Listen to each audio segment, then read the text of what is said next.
I think two things that are generally helpful. Um, Obviously, there are specific skills, but trying to think of it in terms of the generality. I think one is robustness, because you need to be able to deal with the difficult judge and even things like the difficult witness, because it can be quite trying at times to cross-examine a witness who's a bit rude, because of course the judge is the same as us in the sense that they're bound by professional conduct rules, and therefore even if they find me incredibly annoying, they will generally keep that under their hat, whereas witnesses who I'm putting under pressure don't have that same obligation.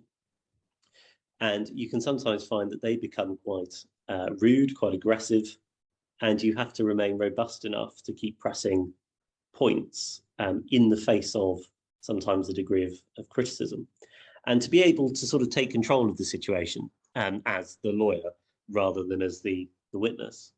So I think robustness is very important, because it really underpins your ability to put your case.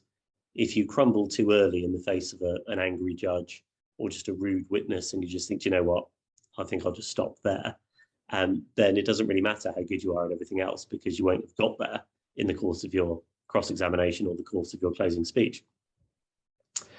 The second overarching skill that I think is important is having a degree of calm.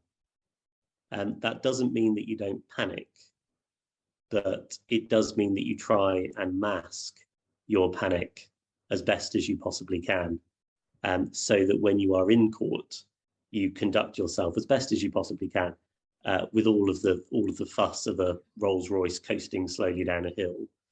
If you start to look as though you're losing control of the case, then you will inevitably lose your judge, who will find you less persuasive.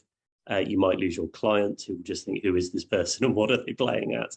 So when things start to go off what you might have expected, so for example, you are cross-examining a witness and they say something that you simply were not anticipating, the ability to calmly and coolly deal with that and keep a clear head, I think, is very important, because then again, it allows all of your other skills to come to the fore.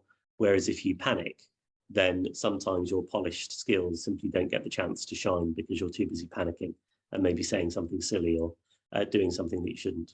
So I think those two things are important: robustness and calm, or the projection of calm. Great practical tips there, Michael. Rebecca, anything to add? Yes, they somewhat overlap, but I would say the ability to fake it till you make it.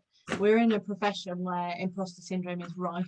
I struggle with it. It affects my drafting more than my advocacy, because if I say something a bit silly, everyone accepts that you're on your feet. Whereas if you send something that you're supposed to have read, reread, proofread, done all the research on, and you say something a bit silly, it's a lot more embarrassing, and potentially other consequences. And I always give the example of the duck.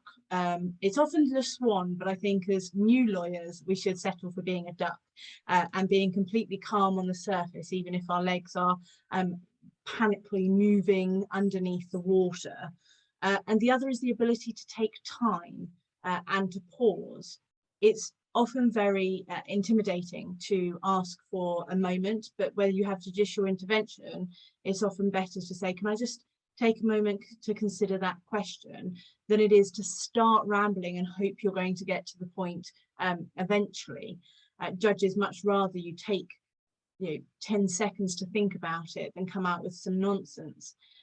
And hand in hand with that, and something I think that was asked earlier that I came in partway through in respect of witnesses, is silence. Don't be afraid of the silence, because sometimes in cross-examination, silence is golden. You ask a question and they can't answer it, you give them every fair opportunity to answer it. And I tend to do it in stages: ask the question, ask if they need the question again, reword the question, and then I will warn them of the inference that I'm going to ask the judge, because I do civil, so I don't have the jury. Warn them of the inference I will be asking the judge ultimately to make from their silence. But it is hugely impactful. And if you're just hurrying them along or moving on to the next question, then that doesn't hang in the air in quite the same way.